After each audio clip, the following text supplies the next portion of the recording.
stream of air onto the wet skin, the coolness detracting from the pain. He peered into the open tin, frowning at the purplish-red paint inside. Then he picked up the plastic spoon and scooped a dollop of viscous liquid into the tray. Immediately, an image of the pathologist dropping Carol Miller's liver into a stainless steel tray appeared in his head. As the pathologist had stepped across to the mortuary's scales, Jon couldn't help staring at the corpse on the autopsy table before him. She had been found early in the morning, naked except for her knickers, stretched out in the middle of a small park in Belle Vue. The skin from her upper thighs, stomach, chest and neck lay in a neat pile beside her. Muscles, tendons, ligaments and subcutaneous fat exposed to the world. The Home Office pathologist who attended the crime scene quickly concluded that she had been moved there from another location. Lifting one of Carol's arms, he pointed to the long grass beneath it. No blood. If she'd been flayed here, this whole area would be soaked. Jon had stepped out of the white tent, shrouding the body, and looked around. He was standing in the centre circle of a badly neglected football pitch.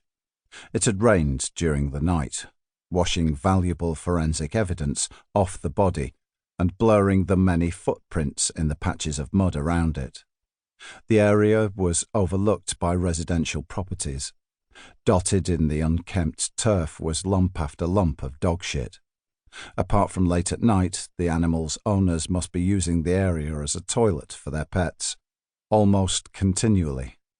Even now, a woman with a brindle staffy was hovering beyond the perimeter tape, surreptitiously watching. The ghoul. Jon walked round the white tent, putting it between him and the woman's inquisitive glances. He looked at the modern, cheap council stock ground-floor windows, elongated and narrow to deter burglars. They had a defensive appearance, like machine gun slits in pillboxes. Beyond them, a large church spire thrust upwards, the flat grey sky making the green copper stand out. Jon shook his head. There was little evidence of the forces of good in this grim place. He dropped his eyes back to earth, looking at the scattering of seagulls waiting at the far end of the pitch. Their hunched postures made them appear resentful of his presence on their feeding ground. Behind him came the low rumble of traffic, a steady stream of it passing along the A57. He moved away from it, stepping between the team preparing to go over the immediate area on their hands and knees, and walked over to the park's perimeter fence. Rubbish was piled against its base, deposited there by the unrelenting wind that blew across the bleak expanse of grass.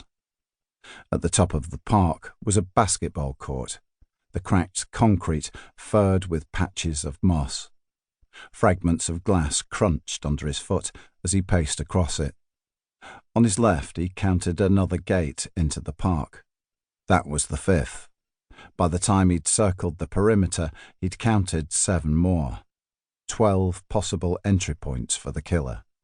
The whole place would need sealing off. He halted under a wiry tree, noticed the beginnings of leaf buds on the bare twigs above him. He took a little comfort in the thoughts that spring would soon be here to transform the desolate place. Why take the risk of leaving the body here, in a park overlooked by so many houses? Perhaps the victim was being made an example of, some sort of warning. Jon had to agree with the pathologist. There was no way this was where the killer had carried out his...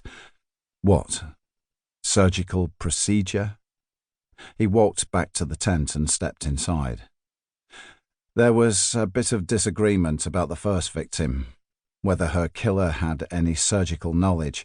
Assuming the same person is responsible for this one, what's your opinion? The pathologist was about to take a glove off. He stopped, allowing the rubber to snap back over his wrist. As I understand it, the first victim only had the skin from her chest and upper arms removed? Jon nodded.